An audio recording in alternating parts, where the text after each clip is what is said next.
perhaps, yeah. Thank you for the intro. Anumodana for your interest in coming. I hear quite a few are new, first time here. Is that true? Yeah? Same here. I've never been in this room before. I came in here for the first time just now, and I've never been interacting with this particular group. So I trust we will come to know each other a little bit better. But even more important than knowing other people is knowing oneself, and in particular knowing one's mind. Sometimes there are these people who buy the latest iPhone, the most expensive latest iPhone, and then you notice they can't really use it. They have no clue how to operate it, and they hardly understand any of the apps. And you may be looking down a little bit on them. It's a little bit embarrassing. Buying the most expensive iPhone and then having no clue.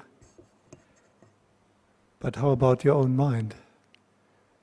Have you discovered all the different apps? Do you know what apps are available there and how that all works? So my suggestion, not talking necessarily about meditation can be a big word, but if you just quietly sit for a while. Do I have a clock?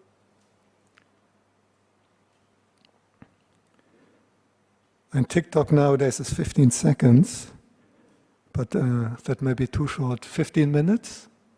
Is that okay? Okay. So don't think much about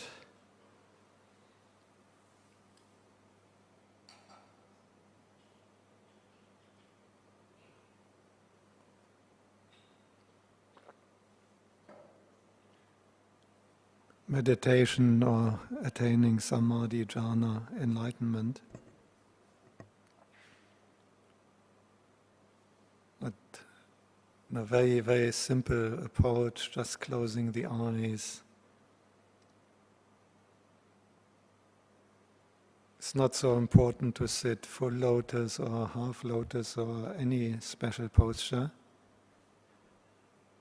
but it's helpful to keep the back upright.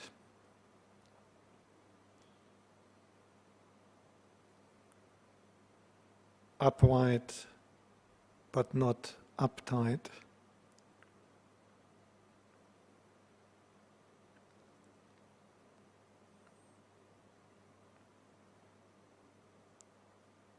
And just turning our attention inside.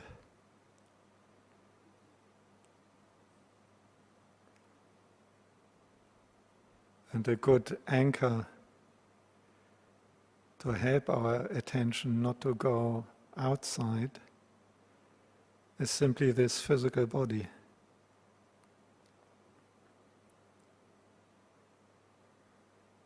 We may sometimes almost forget that if we are lost in thinking, mental proliferation, AI, virtual reality, Zoom. But human beings do have a physical body made of bones and flesh and blood that has weight, that takes space.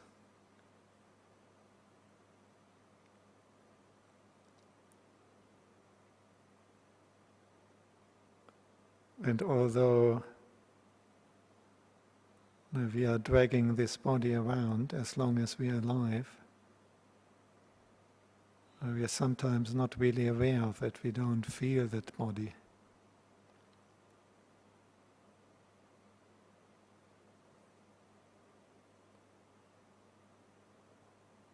So can we feel the body sitting here?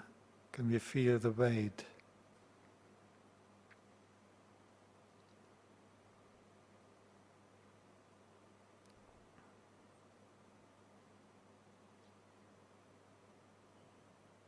Can you feel your feet, your legs, knees, thighs, the trunk, arms, elbows, hands, neck and head?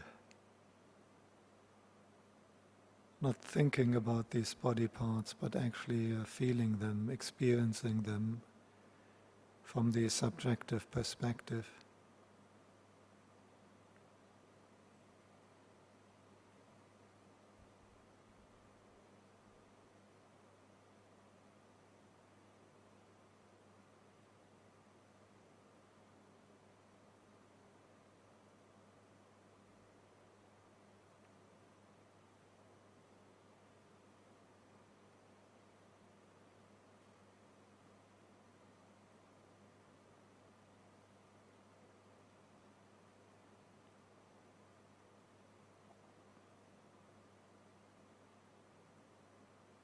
The mind may still be racing, thinking, worrying. We don't give much attention to that. Just like a radio or a telly in the background. We just don't listen to all these thoughts, worries, images, fantasies. Our attention is anchored in feeling this physical body sitting here.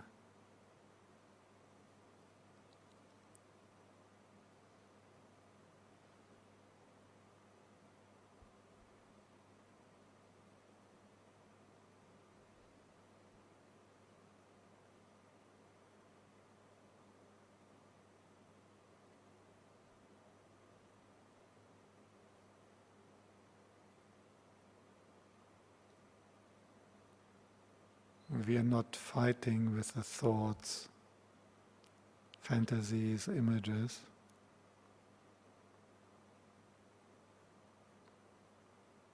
We're just not giving attention.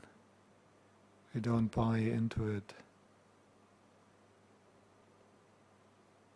If we don't give it any attention, then it gradually calms down a bit.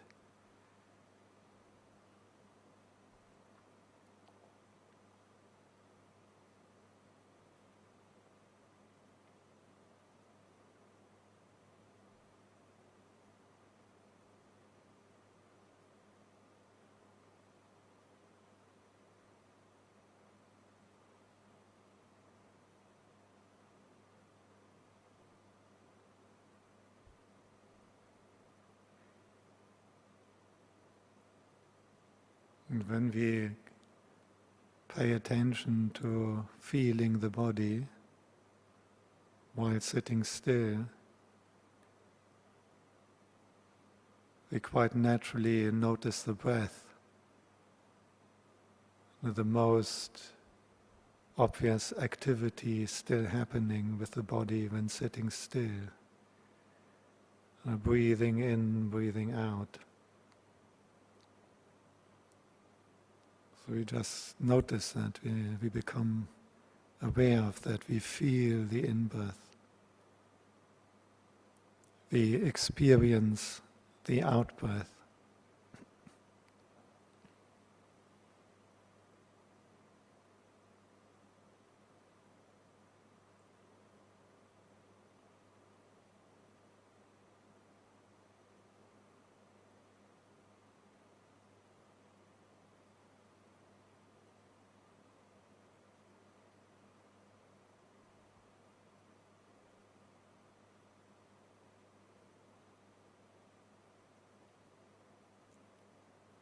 If we don't have to do anything with the breath, if we just let it flow naturally. It's not a breathing exercise. The only job we have is feeling, knowing, observing the breath, being mindful of the in-breath, being aware of the out-breath.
If the mind really races away, planning tomorrow, whinging about the past, and we quickly notice and just bring the mind back to the breath.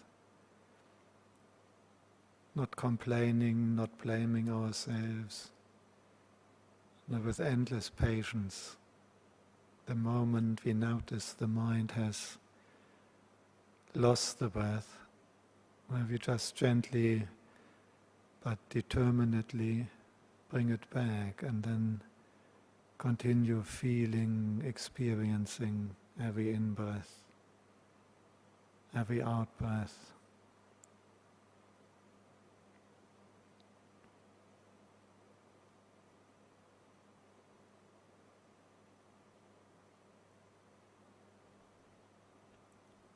Once we pay attention to the breath, we notice that it feels really nice. It's quite pleasant to breathe in. We breathe in happily, we breathe out happily. And we recognize the soothing, calming quality of the breath.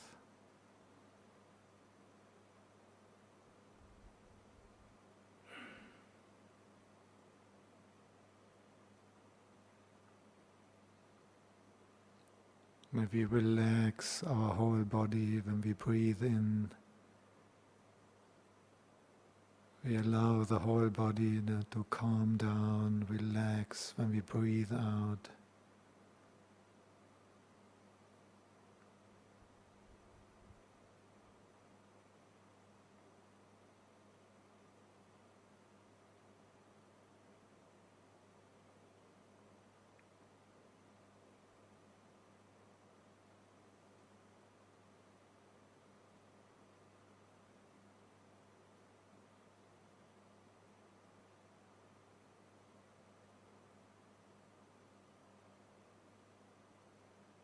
Relaxing, calming down with every in-breath, calming down, relaxing with every out-breath.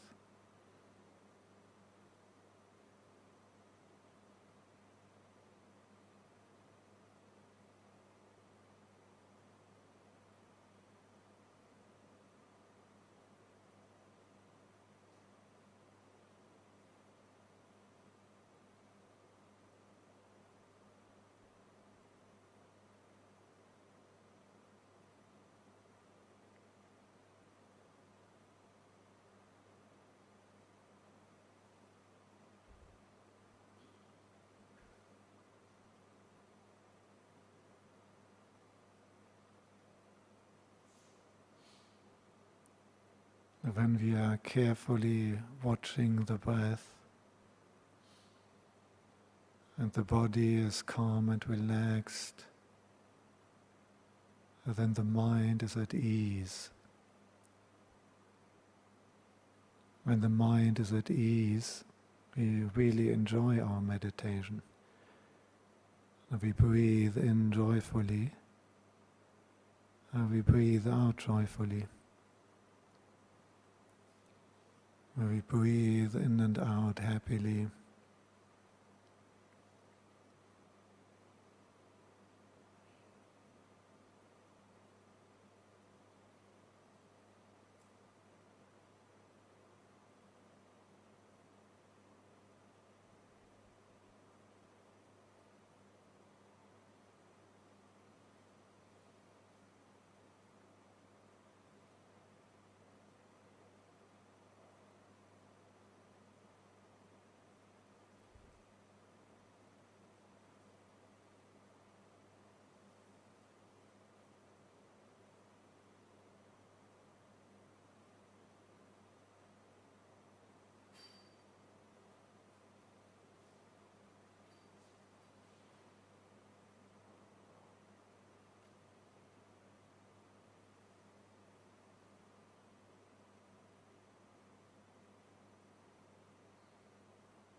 when we breathe joyfully, then the mind is bright and alert.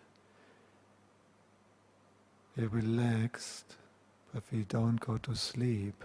We're relaxed and at the same time bright, alert, mindful, aware, fully conscious.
So, welcome back. It's always good now to check out what does the mind feel like after calming down, feeling the body and the breath for just 15 minutes. What does the body feel like? Is there an increase in calm and relaxation? Is there some feeling of joy, gladness, or at least contentment? And is the mind awake and aware, maybe, hopefully a little bit more than before the meditation? So if these three qualities increase, the calm, the joy, and the awareness, alertness, mindfulness, then the samatha meditation is moving in the right direction.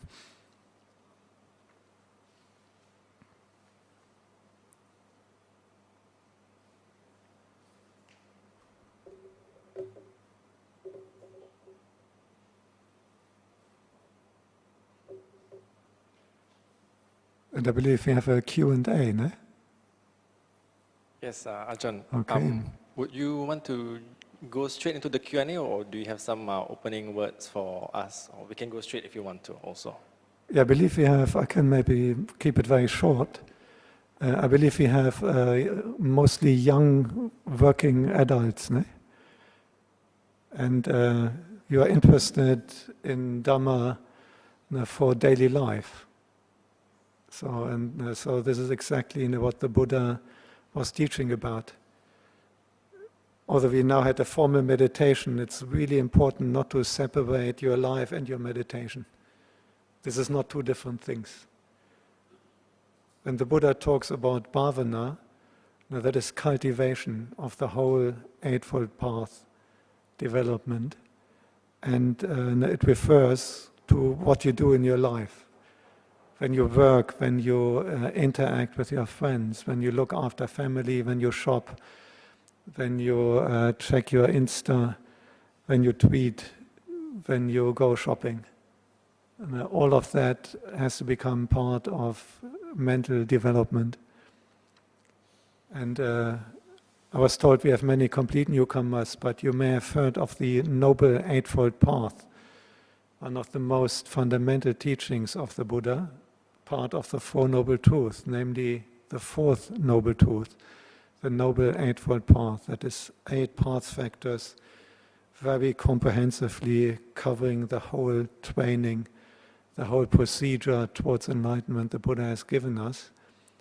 And one of these path factors I'd like to specially mention today is white job, usually translated white livelihood. Basically that's your job. So your job is actually a crucial part of your Dhamma practice if you're in lay life. And it's really important to choose the job wisely. And I'm happy that I speak to young working adults because you can still design your career a bit. And the way how you design your career and in which direction you go and which job exactly, this is a crucial part of your practice in lay life. Because consider now how much of your time and energy will go into the job, or is already going in the job. And quite frankly, I think there is not that much left outside of that. Some yes, but not that much.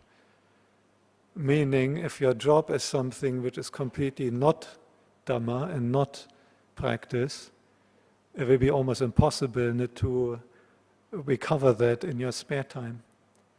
So the only way ahead there is making your job and what you do professionally part of your Dhamma practice. This is why the Buddha dedicated one of 8 factors of the Eightfold Path to your job. So when you plan your career, that is part of your meditation, quite literally. The second thing I like to maybe point out, there's another factor in the Noble Eightfold Path which I feel is very important, and that is the third one, usually translated as white speech. However, I prefer to translate it as white communication. Because in your daily life in Singapore in 2023, how much of your communication is by speech and what percentage is by email, tweet, WhatsApp, Insta, and so on. What is your guess? Maybe 80% communication and not by speech.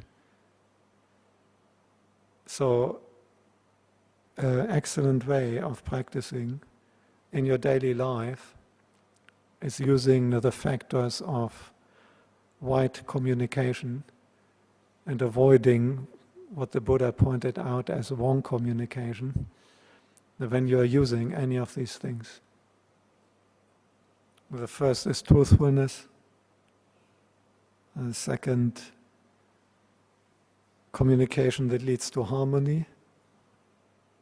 The third, friendly communication, the polite, easy on the ears, not an angry email. And the last one, meaningful, beneficial, not just pointless. So the 2 little points I like to make today, because I think they are very helpful. First of all, your job as your whole life is part of your practice. It's not something you have to get over in the evening and knock off from your work, that you can do the practice. If you regard it like that, the plot is kind of lost already. It has to be integrated. Everything in life, but particularly the job. Secondly, there's so much activity. I see already 2 people using, what is it, WhatsApp? Are you on WhatsApp? Or what is the one in Singapore? Text message? WhatsApp? WhatsApp, ne? So when you do that, this is part of wide communication, and you have to make it part of your practice. Okay, maybe let's go to the Q&A. Okay, thank you for that reminder, Ajahn, on integrating our practice into daily life in both our careers and also in our speech. Let's start with the Q&A. We have a lot of questions about almost 20, so I'll balance between the online questions and also on the floor. So let's get the ball rolling with the questions submitted online. Yeah. Maybe we can start with a more personal question, Ajahn, but not too personal. Yeah, just on how you were introduced to You can Buddhism. ask very personal questions, but I may not answer them. So the first question is, how were you introduced to Buddhism, and what were your first impressions on it? Yeah, I mean, that can be a long story, because it's over many years, and it doesn't usually happen that suddenly you're introduced and then you know, okay, that's it, and I want to become a Buddhist monk. And so it's a long internal development and a long search. In my case, stretching over years. And I was encountering original teachings of the Buddha the first time in school when we had some teachings in religion about the main world religions, including Buddhism. And I had enough power in me that I went to the bookshop and bought an anthology in German translation of suttas from the Buddha, very authentic teachings of the Buddha. I did read it. I did not dislike it, but it somehow didn't click. It didn't do much. Very interestingly, although I'm now a monk, but at that age, about 17, I did read it, parts of it. I kind of liked it, but it didn't really hit. And then later, when I was about 22, I visited East Germany, East Berlin, and you had to change your good Deutschmarks into the Eastern German money. And then they tried to spend it in one day because you can't take it back out. Very difficult to spend money in socialism. It's the opposite, like in capitalism, where you're lacking money and the shops are full. There you have the money, but there's nothing really attractive to get for it. So I went to a bookshop and I bought another anthology and I started reading it, and again it didn't really hit. And later, when I was 27, I happened to be in India, and I was already doing quite a bit of soul-searching, spiritual search, however you want to name it. And I was starting a PhD on Indian corporate culture. And the idea was that I can do my professional life and my spiritual life somehow together in India, doing the PhD, but also hanging out in the Himalaya and meditating. Quite idealistic notions. I noticed it can be quite cold in the Himalaya, even in the foothills in winter it's very cold. And I didn't quite know how I'm going to survive that, and I was agonizing for 2 weeks how to do that all, and I finally decided I just stop this PhD and go 100% for the spiritual life without knowing which form that would take. It took me 2 weeks of agonizing in a hotel room in Allahabad till I managed to drop this PhD. And I sealed it with a bath in the Ganges. As you know, the Ganges is very pure. It's not necessarily very clean. And there were some corpses floating by, including human corpses. And I closed all body openings as good as I could, and I had a dip to seal that decision. And then I went to a bookshop. I bought the Dhammapada, very famous anthology of verses from the Buddha. And I read it, and it was totally opposite. I'm a Buddhist, that's it. Yeah. So the crucial one is the mind has to be prepared. It's not the quantity of how much you put in there, but it's the quality of the mind when the input comes. Yeah. Maybe this is a very quick answer. Thanks for that, Ajahn. And I also know it's the Dhammapada that inspired you. So we have 3 Dhammapadas here for maybe the first 3 people who would like to ask in-person questions. Hopefully you would be similarly inspired as how Ajahn was. So maybe we can start with a question on the floor, but because we have quite a short of time, please keep your questions short, and also keep in mind for others who would like to ask. We have a question there? Yeah? Okay, Maybe behind first, yeah.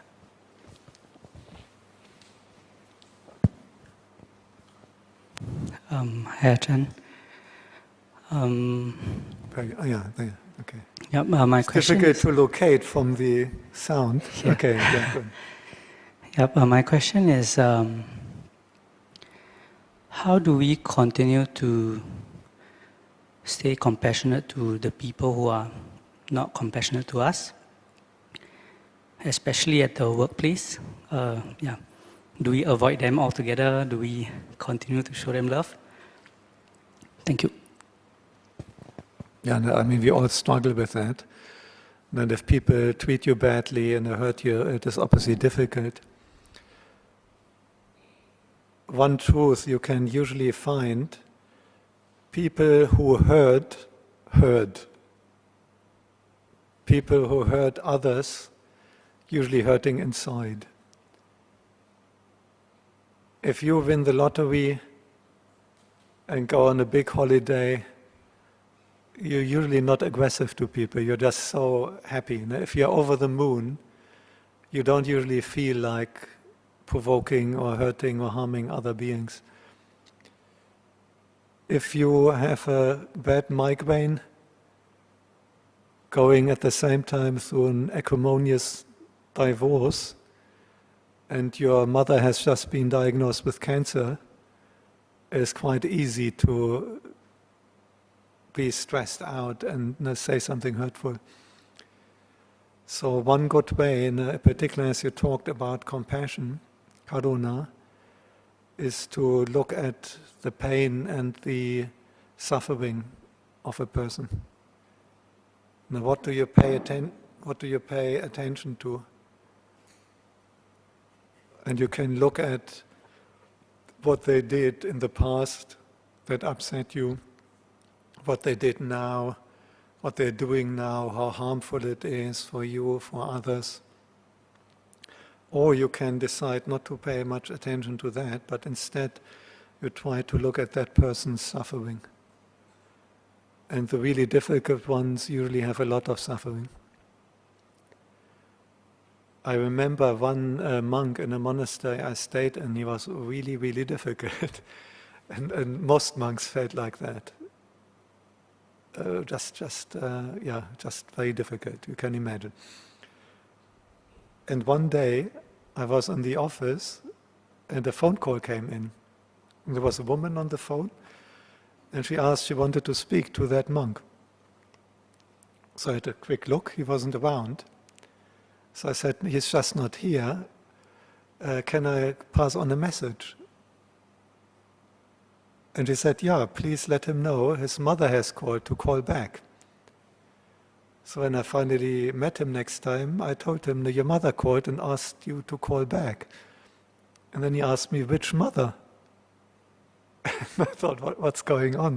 Which mother? What mother? And his story was that his first mother had a teenage pregnancy with a seaman, which she had a short affair, and then she never saw him again. And she didn't feel that she can cope with that. She was very young, still teenager.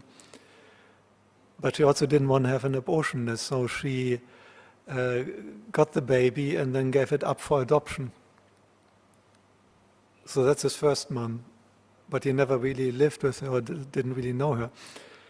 And then the second mom is a family where he got adopted. But this family went through a bad divorce, and he ended up staying with his father rather than with the adopted mother. He stayed with the adopted father. And then that father married again, and that woman is his third mother. And after I came to know that story, and because I asked him, I was surprised, what do you mean, which mother? And after I heard that story, I found it much easier to deal with his difficulties. A lot of it was actually attention seeking.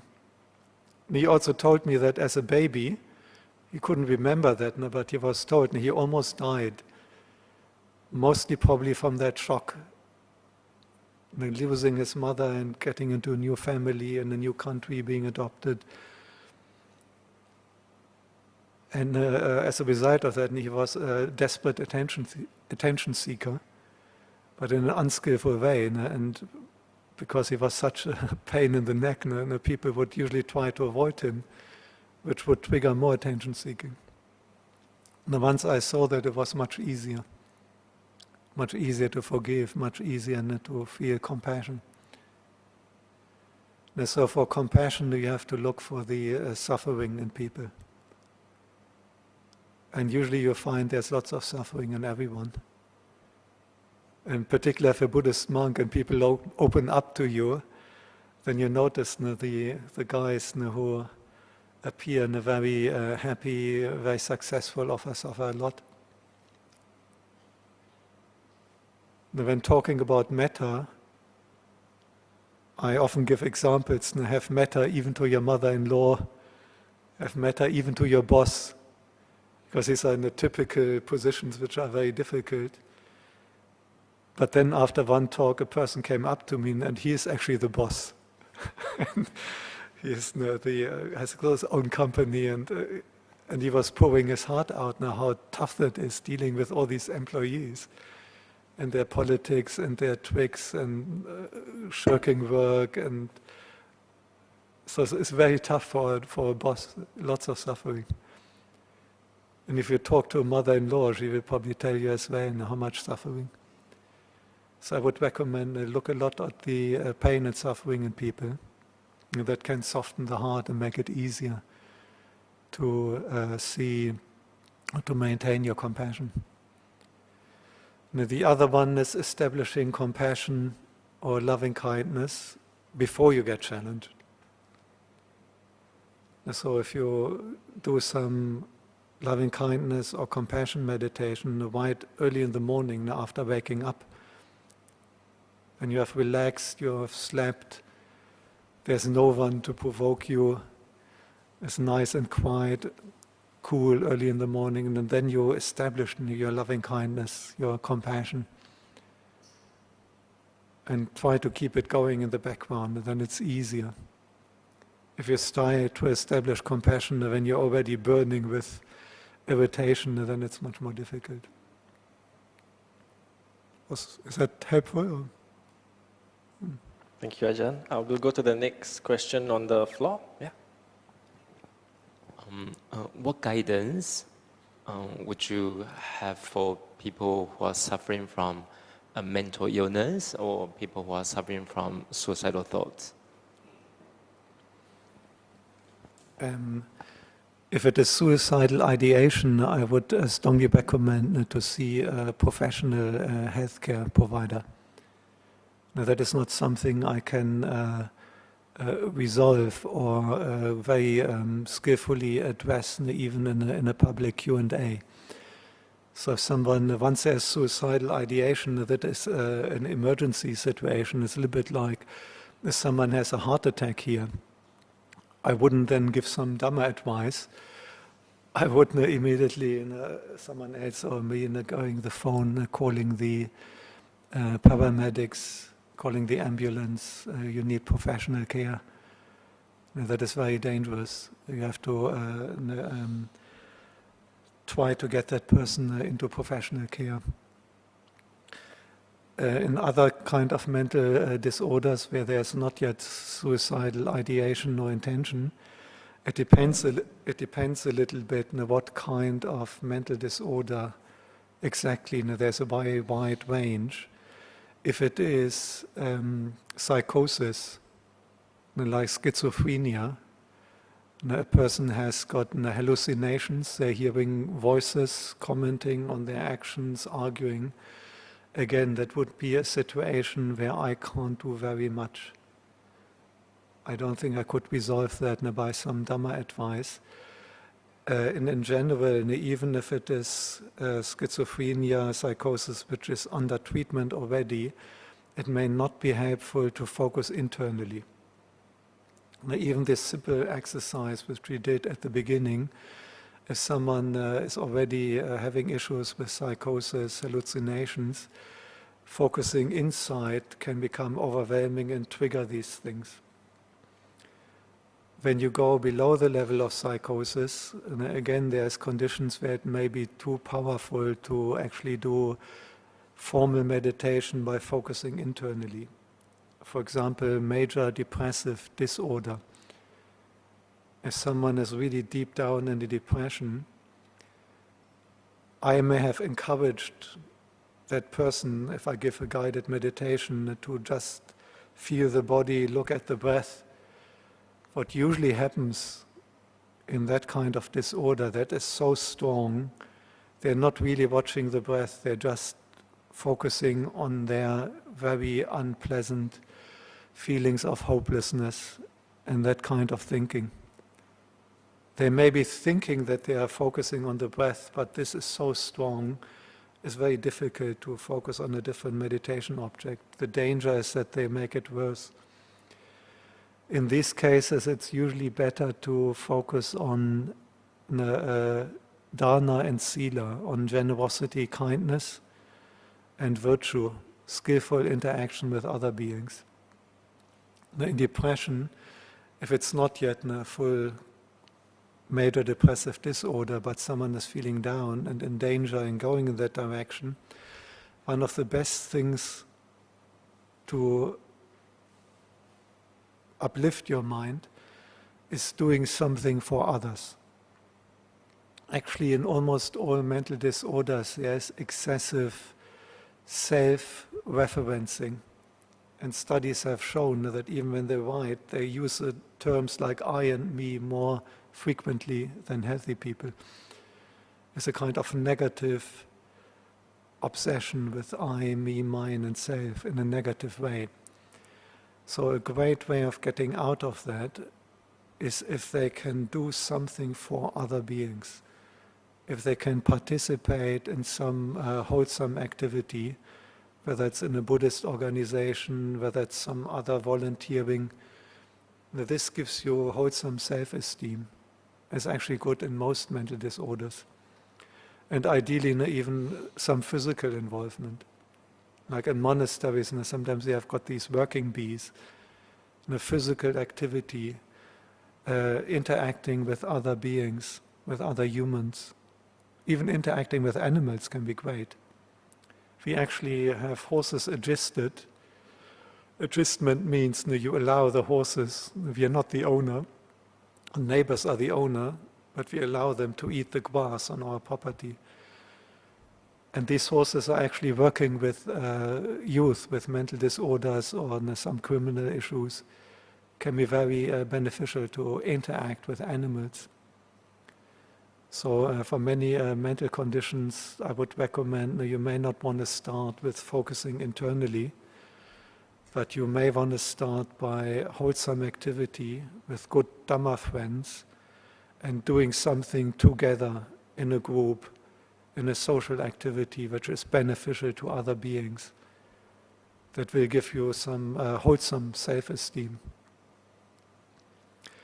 If it's something lighter, and you can actually focus internally, the mental disorder is not too strong, then I think loving kindness is a good one. The intention of goodwill to all beings, metta meditation. I think that is the least likely to go wrong. Is that helpful? Thank you for that response, Ajahn. But if it's yourself who has suicidal ideation, I would strongly encourage you to look for professional help. Maybe even calling a hotline right later afterwards in the evening. And my own encouragement: you can't resolve the issue, whatever the issue is. It can't be resolved by killing yourself. Usually when people want to commit suicide, the idea is that there is nothing. And they have so much suffering that they feel nothing is better than that what they experience. Unfortunately, there is not nothing. And that can be quite a shock for them if they're not prepared for that, and it's very overwhelming. And it's usually a very bad way of going into death, because you usually come out of a state of great frustration, depression, anger. So it is not a solution for anything. It tends to make things worse. And once the mind is out of the body after the suicide, they're usually in a worse position. Because whatever issues they have, that's usually not in the body, it's in the mind. And once the mind is out of the body, it hits you even stronger. So I very, very strongly discourage it. And it's usually possible to come out. And people who even try to commit suicide, and a year later, 2 years later, they are productive, they are happy again. So another thing I want to say, and it's actually possible to come out of that. Please don't commit suicide. Be kind to yourself. Yeah, so my friend here, he volunteers in the space of mental health. So yeah, he's asking for the benefit of the... You didn't ask for yourself. You're good. No, yeah. I mean, it's serious. No, I have to ask that. No? Thanks, Ajahn. And recent statistic in Singapore also showed that the highest suicide rates was last year. We had the highest count. And I'm not surprised. No, that is COVID and lockdowns and for sure. And for the youth, also the number one killer for youth is actually suicide in Singapore. So that's quite surprising. Suicide is the highest cause of death for age group under 30 or something. That's right. Yeah. So that is frightening. It's frightening. Yeah. That's, so my anumodana that you're working in that area, and we need these people desperately, is the same in Australia. And particularly during these lockdowns and all these other measures, they were very harmful for mental health. Almost all these measures which were designed to prevent a virus from getting you, but in terms of mental health, they were basically all very harmful. So my big anumodana means rejoicing. I want to express my sympathetic joy, my appreciation that you're working in that area. We need these people. And for Buddhist monks, often a lot of the teaching of the Buddha is more directed at people who are not directly in a severe mental disorder. So it's important that we have someone like you, who can get people in a position where they can then practice the teachings of the Buddha. Sadhu. Thank you. Thanks for asking and also for the response. We go to the online question that we have. It's more on balancing work, ambition, success, wealth, and also balancing Dhamma practice. The other one that is similar in flavor is from another questioner. Hi Ajahn, I find it hard to cope with the demands of modern world, inflation, work stress, expectations. How can we better cope with the stress? Yeah. In terms of balancing, I would rather call it integrating and making it in one whole. Because balancing usually assumes that there's these two different things. Now, here's my job, here's my meditation, here's my life, and here's my retreat. And then you try to balance it, and often it doesn't quite work. You can't balance it. So it has to be one thing together. And first of all, you need a job where that is at least possible. Say, if you work in an abattoir and you're the guy slaughtering the animals, it's impossible to balance that with Dhamma practice. Now, that is obviously, if killing is one's job, or you're a volunteer to fight in the Ukraine war on whichever side, this kind of thing cannot possibly be balanced with Dhamma practice. It's impossible.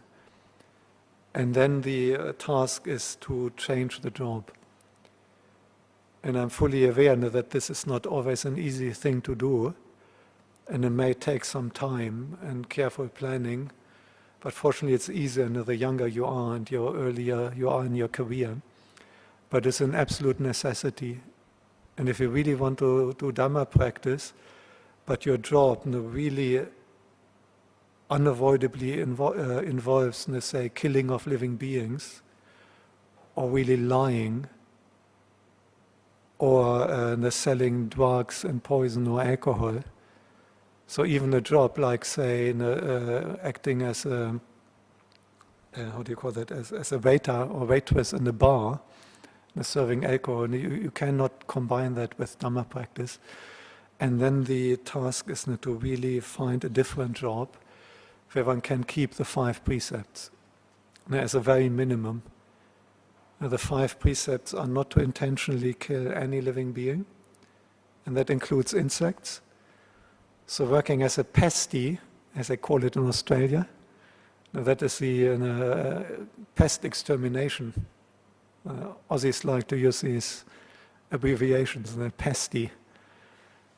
So you could not balance that, it's not possible. One needs to find a job which is right livelihood. Now, if we are a gangster or a thief or a burglar, it's not possible to balance this with Dhamma practice. The second precept is not to steal. We need a new job then. The third job, the third precept, not to commit adultery or other forms of sensual misconduct.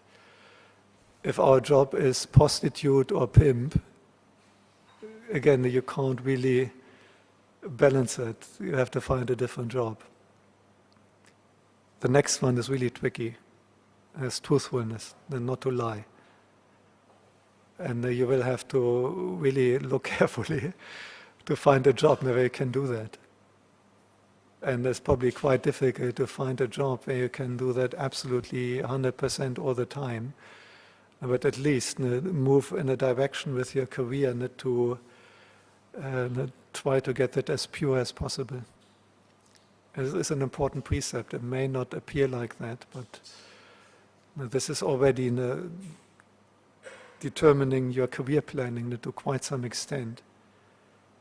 And number 5 is not to take alcohol or other drugs that cause intoxication, where we lose our sense of shame and conscience, and where we lose our mindfulness and become intoxicated. So green tea, dark chocolate, this is all okay. You don't lose your sense of shame and conscience from even high doses of chocolate or things like that. But alcohol, dope, heroin, crystal meth, I'm not sure what is on the market nowadays. This is all wouldn't work. And selling that, encouraging others to do that, even just advertising, if you do ads or a marketing campaign for alcohol, even if it's the most expensive champagne or 20-year-old whiskey, you can't balance it.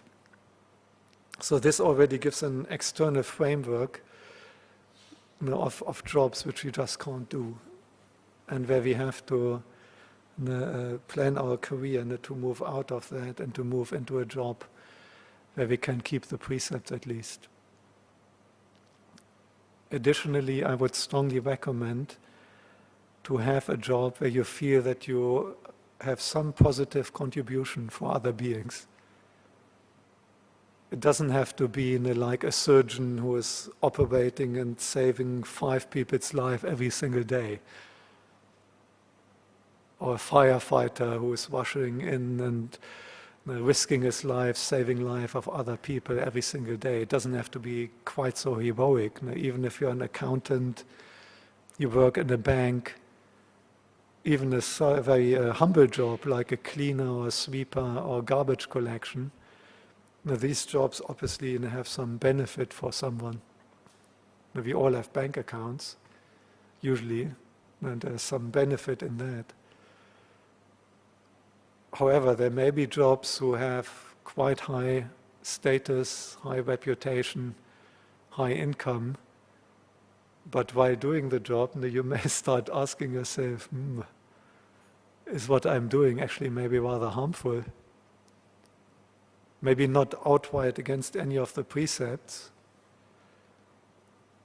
Like I remember a friend of mine, the mother was elderly and slowly get a little bit dementia, and they have these marketing calls, and they're really targeting these elderly people who feel lonely. They talk to them, and then they are selling them certain products. And then on the telephone they make a contract where they get sent all these different products, and if they don't send them back within 2 weeks, then they have bought it. And my friend had a tremendous amount of work trying to stop all these contracts Mother had established by talking to people on the phone. So you may be able to do that without breaking off any of the precepts, but doing that kind of job, you would probably notice this is quite harmful. On the other hand, if you have a job where you can see that beings benefit from that, then you can really make it part of your Dhamma practice. Now, wholesome intention, the second factor in the Eightfold Path. The wide intention. And you can develop that all the time while you're doing your job. And it's a gigantic difference. And the karma is determined by intention. I think you all have heard of karma. You do something, and then you get a karmic result. And what karmic result you get from your actions depend on the intention. So two people may be doing virtually the same job, and they may be getting totally different karma. Both may be physicians, medical doctors, and one is treating the patient because he gets paid very well. The other person is getting maybe even the same payment, but his intention is not so much getting the money, but helping that sick person. Now, usually it's a combination anyhow in your mind, it's not so clear. But you can make it very deliberate. And when you go out in the morning, you go to your job with the intention of doing something beneficial to other beings. And you will notice you wake up and go to work in a very different mind frame, if that is your intention. Many people, they go to their job because they just have to earn the money somehow. I have to pay the bills, and so I have to put the alarm clock and go to work. And even if I hate it, I have to do it because I have to earn my money. This is very stressful. The second question.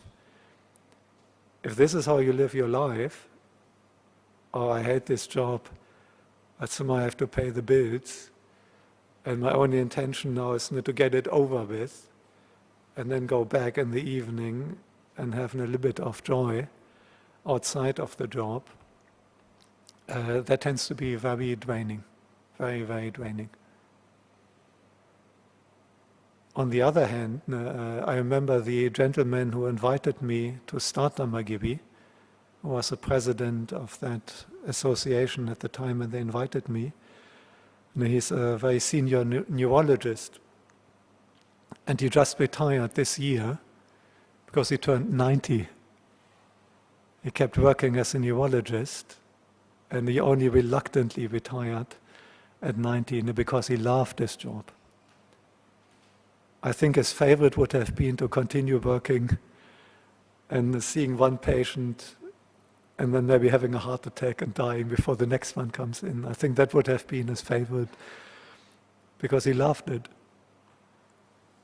And if you really love what you're doing, because you see a benefit for other beings, then you can work 12 hours a day, maybe less stressful and less draining than doing 8 hours something you hate, where you don't see any benefit and you only try to get it over and to get the money to pay your bills.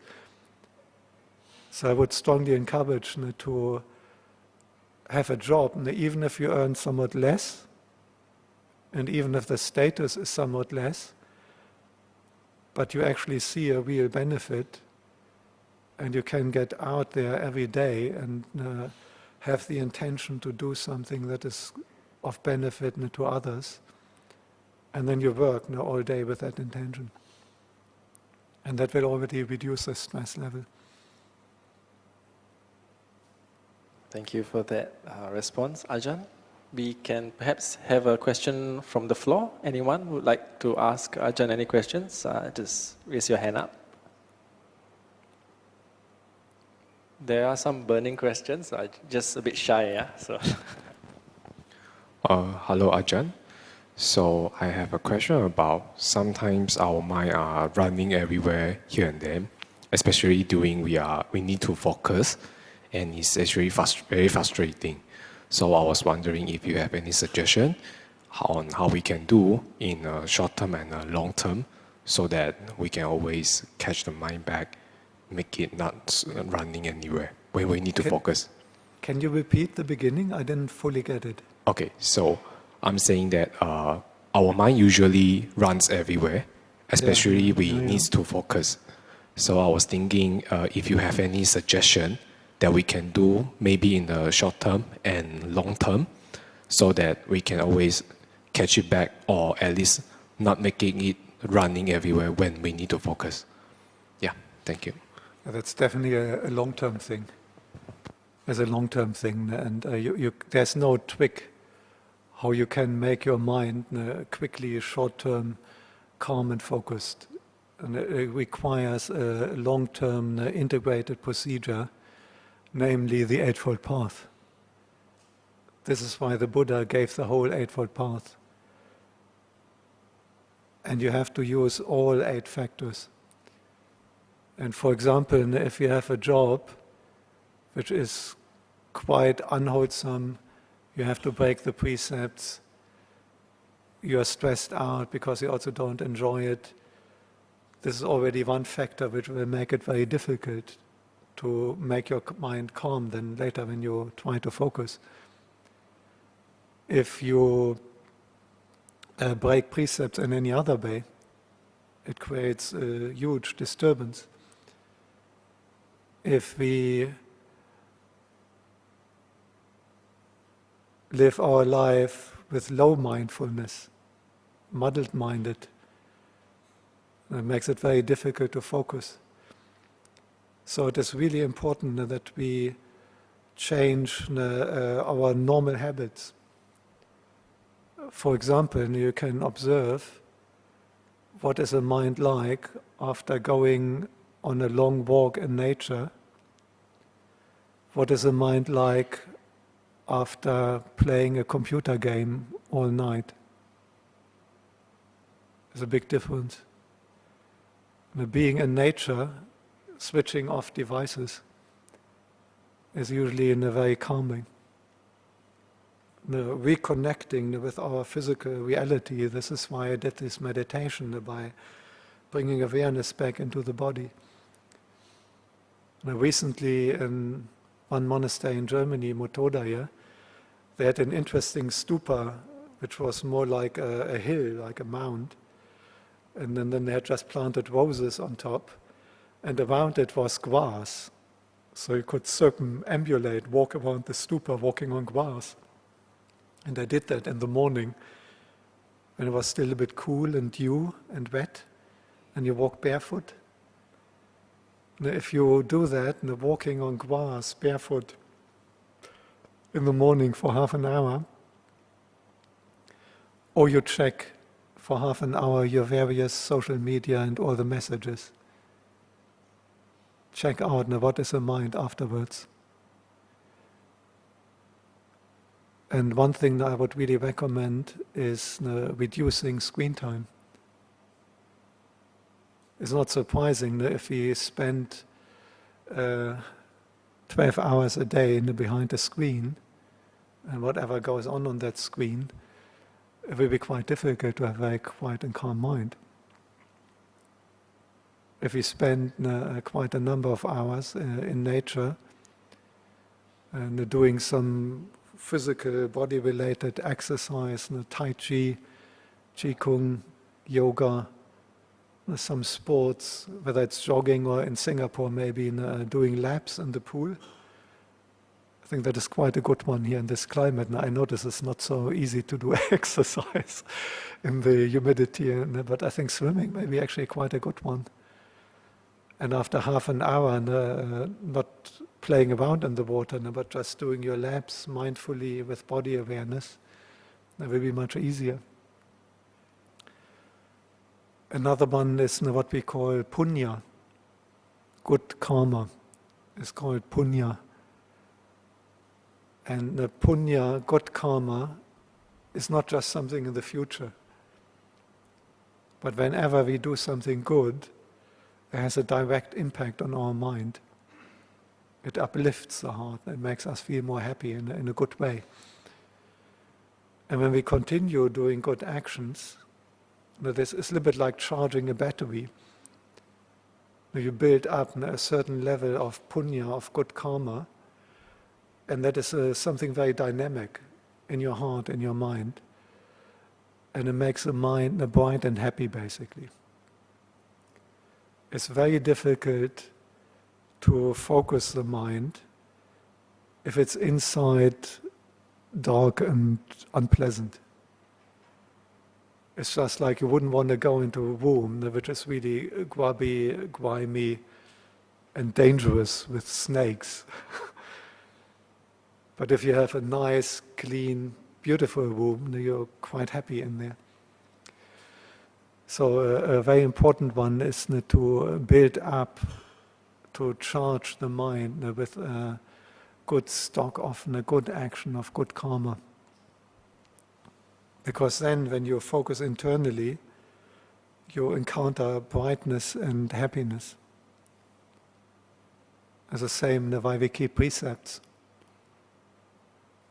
A lot of the mental turmoil comes from doing unskillful actions, although the relationship may not be so apparent to people. But you can usually notice it, and if you meditate regularly, and say you had a big explosion and someone you're quite close to, you had a huge argument.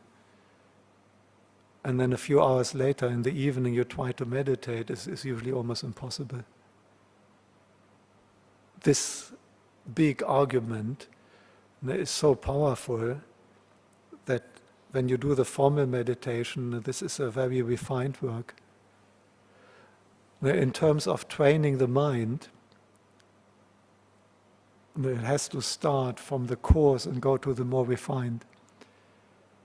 So if you compare it maybe to woodwork, working with wood and producing a beautiful table or a seat, some can be extremely beautiful, a Dhamma seat or a shrine.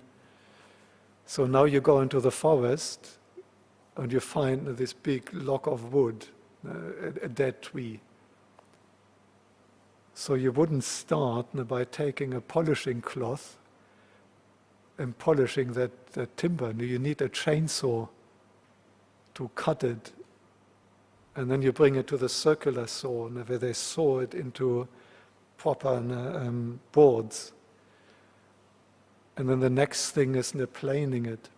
You need a planer to make it really smooth and smooth on the surface. And then you can start sanding it with the coarse sandpaper. Then comes the fine sandpaper. And once you have done the fine sandpaper, then you may apply a proper varnish. And then you can polish that. So it's very similar with the mind. And if we find it really, really difficult to focus even for shorter periods, it may be more beneficial to work on the coarser manifestations and the coarser issues, like making good karma, like having a wholesome job, by interacting with other beings with kindness and compassion, by reducing screen time and reducing distractions. You see, we have a problem often in our society with overeating. Certainly in Australia, it seems to be much less in Singapore somehow. I don't see so many obese people as in Australia. But in modern society, there's often a problem with overeating. But there's a limit to physically overeating. And maybe you can eat 3 times as much as you need, or 4 times, but not more. But there's an even bigger problem with mental overeating. Too much input. And unfortunately, there you can do it much worse. You may have 10 times or 20 times more input than you can actually digest. So if you want your mind to be more calm and to be able to focus more, I would very strongly recommend what the Buddha called sense restraint, which basically means to have less input. And a lot of the input nowadays is via screens. So if you have WhatsApp, is it really necessary to also have Twitter and Insta? Or can one restrict it to one? And is it really necessary to always comment on all these messages you get coming in, or all the latest posts from the people you follow and so on? Is it necessary? Is it necessary to surf the web so much, to see all these videos? Is it necessary to have all this interaction, all this input? And in generally, the mind is actually happier if there's less input. It's a big fallacy that we are being trained by the whole system. They want to sell you things, so they have to convince you that the more you get, the more you experience, the happier you will be. But it's actually the opposite. The mind is much happier if we cut down. A little bit turning down the volume level on all the 6 senses. Is that a little bit helpful, or doesn't make any sense? Great. Hey, thanks, Ajahn. We'll go to collected questions then. So since we're talking about the mind, we can go to the question on practice. So Ajahn, what is your favorite meditation method or practice? And any tips to enter samadhi?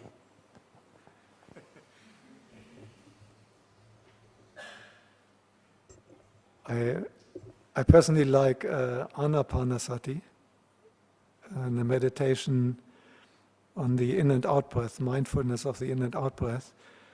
But I would recommend don't worry too much what is my favorite meditation, but find your own favorite meditation. And for example, anapanasati in a Dhammagiri is a fairly quiet place.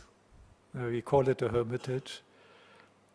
And when I do anapanasati, I often feel a strong inclination to solitude and seclusion, which is quite good for a Buddhist monk. And I can just be in my kuti, and often there's nothing from after the meal till the next morning. I don't have to interact with human beings. But if you do anapanasati in the morning after waking up, and you also feel a strong inclination to solitude and seclusion, and then you have to face your working day, it may not be so helpful. So whatever my favorite object is, it doesn't really matter so much for you, and you have to find your own favorite one. And I would suggest a good one is the one which works. A meditation object where you find it easy to settle down on, and which gives you wholesome joy and happiness, and which means that you can live your life more skillfully. And I think often that may be metta, loving kindness, as a good one. Another good one is the recollection of the Buddha. You can just repeat Buddha-ho, Buddha-ho, Buddha-ho. Or you can just think about the Buddha. Or do the whole thing, Itipiso, Bhagava, Arahang, Samma Sambuddho. Or think of the qualities of the Buddha in a reflective, conceptual way. And one thing I also recommend is something getting back into the body. Some body awareness, even body sweeping, feeling your body. And this technique which is called body sweeping, where you go through the body and try to really feel it. These are ones now I would recommend. And it doesn't really matter so much what the Buddha's favorite meditation object was, or this or that monk's. You have to find something that works for you and in your situation. Thank you, Ajahn. Let's open again the questions to the floor. We are going to end at around 9:45, so maybe we'll take one. We end 9:45? 8:45, sorry. 8:45. My, trying to sneak in another hour from Ajahn. I mean, I'm happy to go a bit longer. We can maybe close the session, that those who have other important issues can do that. But if anyone is really feeling it's so important to ask something, I'm happy to stay a little bit longer just with those people. Thank you, Ajahn. In that case, we can take a few more questions. Yeah. Any burning questions on the floor? Do raise up your hand so we can pass you the mic.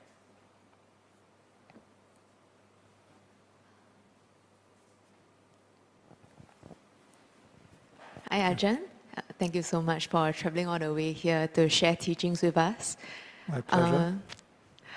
I would like, to my understanding, in the developing of the perception of anatta, non-self, we observe the rising and falling of our 5 aggregates. I think observing the rising and falling of the first 4, the form, feeling, perception, mental volitions, is observable. How can I how do we observe the rising and falling of consciousness? Because it seems like when the mindfulness is present, I'm always conscious. So could you enlighten? Thank you. In a sense, you could say, how could you not observe the rising and falling of consciousness? How could you not observe it? Because consciousness is our experience, that is what we call the world. That's the world of our conscious experience, and it constantly rises and falls. You have got eye consciousness, you have got ear consciousness. And so you could almost turn it around. Now, how could you not observe that consciousness constantly rising and falling, because you're in consciousness all the time anyhow, you can't get out of that. And it's just a fact that it's constantly rising and falling. However, now I know what you mean, it is obviously the most subtle of these aggregates. And in general, you see, if you try to sit for an hour and watch your breath, or to sit for 1 hour and repeat Buddho, Buddho, or radiate loving kindness to all beings for 1 hour, and you find that quite difficult and your mind wanders, I think it will be very difficult to watch the arising and passing away of the 5 khandhas, to be honest. And not only consciousness. I think it will be very difficult to see perception, intention. Feeling is maybe the one of the easier ones, if it's strong feelings. So if you can sit for an hour and focus on loving kindness to all beings, and your mind is just with that, not jumping here and there, the blissful, really focused, then you can probably give it a good go. But if you, after 20 minutes already, it's very, very difficult to focus on something much more obvious and much coarser, like loving kindness, like Buddho, like the experience of breathing. It's very difficult to see the rising and falling of the 5 khandhas. Yeah. What you want to do is focusing more on the easiest ones. The coarsest is obviously the body. And that is usually the easiest to observe. And you can use the first foundation of mindfulness, which is about our physical body and the exercises there. Now, for example, the posture, and how the posture is changing.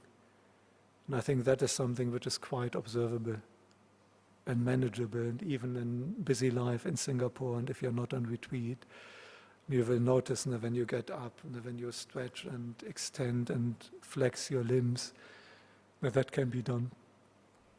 You can investigate the 4 physical elements, how you can feel them in your body and how they're changing.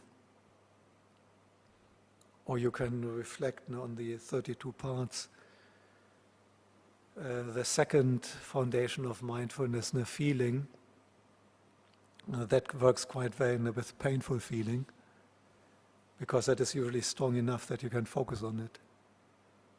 That's one of the great advantages of that meditation object. It's usually not so difficult to stay with it. It's actually difficult to get away from it if you do have pain.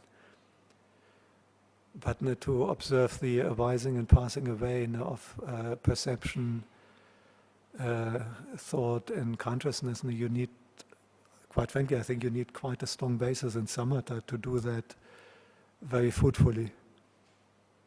Yeah. And it's already interesting that you say, now how can I see consciousness arising and passing away? Because how can you not see it? It's all consciousness. You can't get out of consciousness, isn't it? Because anything we are aware of is conscious experience. So that one is already established. And whatever goes on in this whole world is consciousness. And the only thing now you have to notice is that it's constantly arising and passing away. And I think it should be possible to notice that. But you may be already needing some level of calm to at least notice that it constantly arises and passes away. A very different exercise would be to do that sufficiently consistently long enough that you make progress in terms of seeing that it's not safe. That is a much higher level of practice. But once you have a very calm mind and you reflect on that and you try to see, you will notice you can't get out of consciousness. It's all consciousness, your experience. And then the only step is to notice that your opposite is constantly changing and arising and passing. But this is so quick that it will be very, very hard to consistently observe that. Now, once your mind has more samadhi, it will be much slower, and then you can actually see that. It's very difficult to get an idea about what is the mind, which is somewhat similar to what is consciousness, if a person has never experienced samadhi, because it happens so quickly and is always, the other factors are always there. You see, the khandhas are always coming together, with a very unusual exception of these very deep samadhis, which are formless meditations where you don't have rupa. But I mean, setting that aside, you always have all five. And it's inevitably, and they're always all together. You can never have only consciousness. When you have consciousness, you have got the other four khandhas, with this one exception. When you have feeling, you also have consciousness. So this makes it quite difficult to observe, because they always come together. And it's like there's tea in the water, but they're all together. And the tea and the water is just mixed together, so it's not so easy to tell them apart. The body is a little bit easier. You can tell apart a leg and an arm. They're clearly separate, although connected. And you can go through an anatomy atlas and you can see, you can actually, not in a living body, but in a dead body, you can clearly separate. Or even in a living body, you have a wisdom tooth being pulled and you can look at your tooth and separate. You can never do that with consciousness. It's always together with feeling, intention, perception, and usually rupa as well. So it takes a very strong mindfulness and wisdom to clearly observe that. So I would try focusing more on the first foundation of mindfulness, and maybe the second one, and then maybe the third foundation of mindfulness, and that you notice the emotions in the mind. It's already difficult enough to see emotions arising and passing away. Now I'm very happy, now I'm bored, now I'm excited, now I have some strong desire, I have to eat something. no, I'm a little bit depressed. Watching these emotions arising and falling away in the mind, I think that is much easier exercise than watching the 5 khandhas arising and passing away. And I would recommend, if you want to work with the mind, not with body and feeling, then use a third foundation of mindfulness and watch the emotions, how the mind is affected by different mind states and emotions. When you do a Buddha puja, and then you have the emotion of faith and devotion coming up. When you watch that, that was the course. You are offering something to the Buddha, you do the chanting, you bow, you think about the Buddha, and now the emotion of faith, devotion arises. That is something you can observe. Not so easy, but easier than all 5 khandhas arising and passing. Yeah. Now, there's 4 kinds of samadhi bhavana. This is the last one, the most refined and the most difficult. Thank you, Ajahn. Do we have time for one more, perhaps? Or? Yeah, from my side, for sure, yeah. Okay. I'm a night owl anyhow. Hope you're not jet-lagged, though. So we have, maybe we take one more question from the floor. Any burning questions? Final chance. Otherwise, I can refer to the previously submitted ones. Oh, there's 2. Okay. Sorry, Ajahn. I think we have to keep you for longer. I'm okay. I'm only concerned if someone has to do something important. Right. Yeah. So Ajahn has kindly extended slightly. So if you have any urgent matters, you may also leave. But otherwise, we go to this person at the back there. Yeah. Okay. He's going to his volunteering now. Yeah, sadhu, sadhu. Please look after these people and my rejoicing. Take care. Important job. Okay, please, you can ask your question, sir. Yeah. Regarding meditation, if you meditation, you know your breathing, the knower actually know you're actually breathing and breathing. Anasanapati. Yeah. So that one is a knower, but how do you meditate and then look at the knower? Look at the person who know that actually I'm breathing. The person actually control the breathing and the thinking and the feeling and everything. Because when I meditate, I can feel that the body pain is actually another part of me. It actually doesn't belong to me. So the person who knows the knower is something that is behind me, but then I really try to see it, but I can't see it. Yeah. It's difficult to investigate the knower, or it's not really the knower. No, that's just what we say. No, but the mental faculty of knowing. It's already really good that you notice that, and is already a very important step to shift the identification more to the knower. Because normally we are just immersed in experience. We are getting sucked in. And for example, if we get angry, we just become the anger. We are angry. It becomes one thing, the me and the anger, and this is just like being sucked into something. If you can actually know the anger, you already put some distance there. It's the same with the breathing, obviously. And what usually happens when you can do that our identification, our illusion, ultimately illusion of self and I, shifts towards the knower. And that is a big progress. It's much better to identify with the faculty of knowing and being aware than identifying with that emotion. And it's an important part of the process of vipassana and insight. However, it is true that ultimately the knower is also an illusion. And at some stage you have to investigate the knower and let go of that. But I wouldn't worry so much about that. because the Noah carries you to such a far extent in your Dhamma practice that it may not be so important to exactly investigate the Noah yet.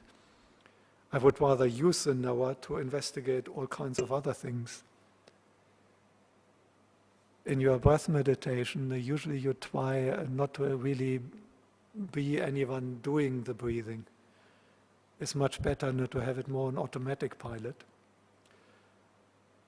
One reason why breath meditation is quite special is a unique bodily function which functions both under conscious control and automatic.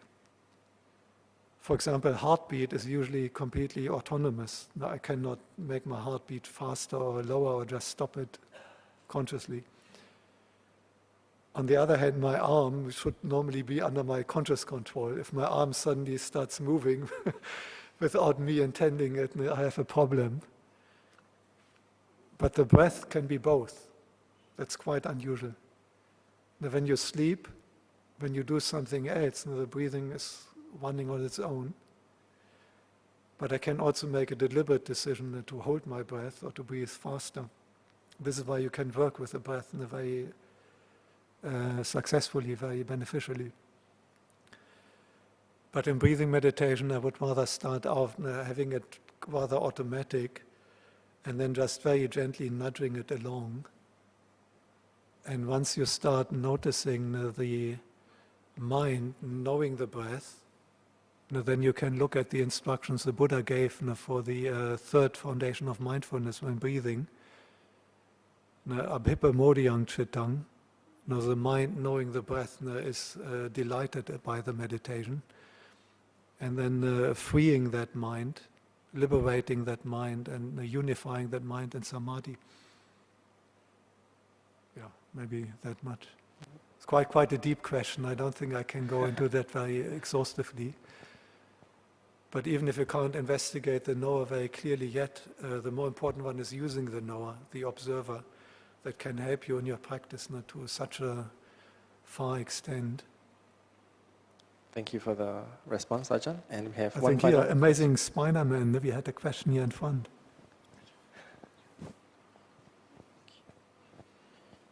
Hello, Ajahn. Hello. Thank you for being here. It's a great joy to My listen pleasure. to your talks. I would like to ask you a question about the four seals of Buddhism. I read in a book regarding about Buddhism. This author writes about the four seals. The four seals, not to be confused with the Four Noble Truths. Mm-hmm. So the first seal is all compounded things are impermanent. The second seal is all emotions are painful, including joy and happiness. The third seal is all phenomena are without inherent existence. The fourth seal is nirvana is beyond concepts. So when I was reading this book that the author writes, I think the author is a monk as well. And I was reading this statement about the all emotions are painful, including joy and happiness. I wanted to ask you, what is your perspective on this statement and whether you believe this statement is true? Mm-hmm. And maybe the first thing I like to mention is that we have all kinds of different Buddhist traditions. You may have heard of the Mahayana, Theravada, Tibetan, and these various traditions. It's not unified like Catholicism, where they have one pope and one dogma.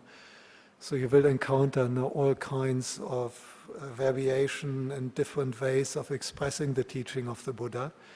And the tradition where I grew up in and the way we are teaching, we wouldn't be talking about four seals, but everything that was mentioned is also somewhere else in our teachings. Coming back to the actual question, it is true, and also to my understanding, the Buddha has taught that all emotions are ultimately unsatisfactory. If we say that all emotions are painful, I think that is too misleading. That is a translation into English. In Pali, the term would be dukkha, which can mean painful, but it can also mean not fully satisfactory, not being able to give you total lasting happiness. Because it would obviously be nonsensical to say that when I feel very happy that this is painful. Pain and happiness, or pain and pleasure, is something different. So the Buddha didn't mean that feeling happy or feeling joyful emotion is painful in the literal English sense. But what he did mean, one of your other seals, even the most happy emotion cannot last forever. And in that sense, it is disappointing. It can't give a total, perfect, forever lasting satisfaction.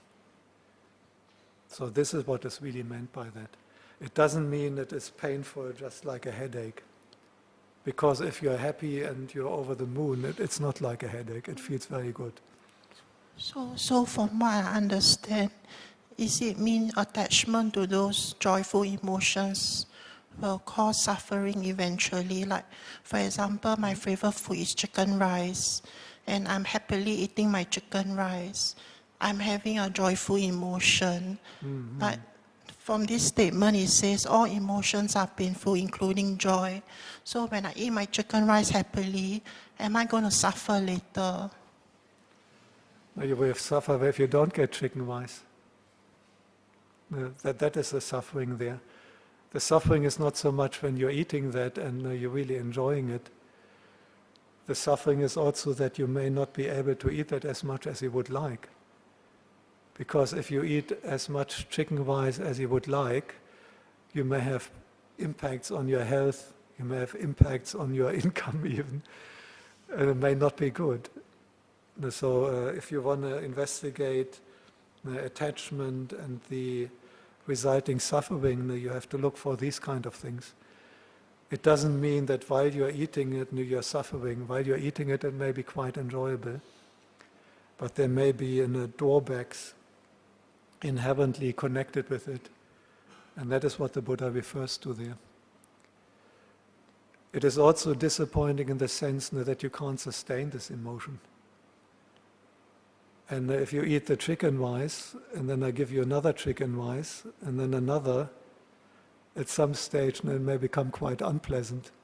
And even your most favorite food, if someone serves you that exclusively all the time, it may flip into the opposite, and you can't see it anymore, and it causes you a painful and unpleasant feeling eating that. This is how we can reflect on that. So I can enjoy eating the chicken rice without getting too attached to my joyful emotions. If you can do that, it's great. Yeah. It's not easy to indulge in something, but without being attached to it. You can check that by, if you can't get it. This is when one usually notices the attachment. It's much easier to eat the nice food and then to say, yeah, but I eat it without attachment. But that may be just mental gymnastics. The real test of the matter is if you want some chicken rice, and then you say, why should I eat chicken rice? I decide I just don't eat anything now. And then you will notice the craving. And then you can check whether you're attached to it. Good question. Yeah. So once more, when the Buddha said that all emotions are painful, the Pali is not really painful. It just means ultimately disappointing and unable to give us forever satisfaction. Yeah. Thank you, Ajahn, for that response. And as what Ajahn mentioned, all the emotions eventually have an end. Our session also will have to end, yeah? So we won't take any more questions since it's already 9 o'clock. Perhaps we could have some closing chant or something. I only hope that the session gave you rather pleasant feelings than painful ones. How do we close? By paying respects to Buddha, Dhamma, Sangha? Or? Yeah, we can have maybe You can just lead whatever way you like to close. could we have Leave it to you. a blessing chant from you before we close? Like a blessing. Yes. Yeah. So I wish you long life, health, strength, beauty, appreciation, success, and happiness. And most importantly, I wish you smooth, consistent progress in your Dhamma practice until one day you can realize the state of complete freedom, highest happiness, Nibbana.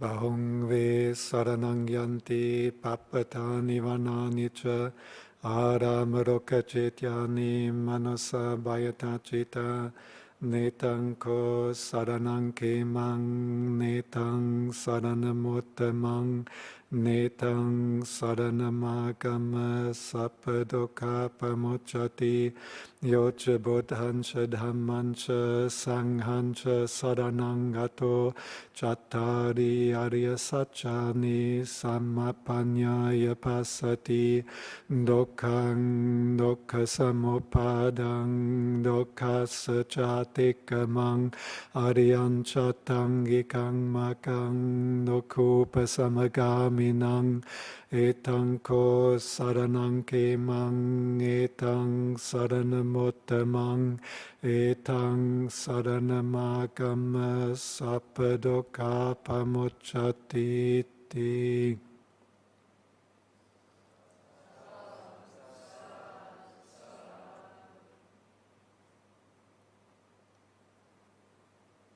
Let's show our appreciation to Ajahn by bowing to him 3 times.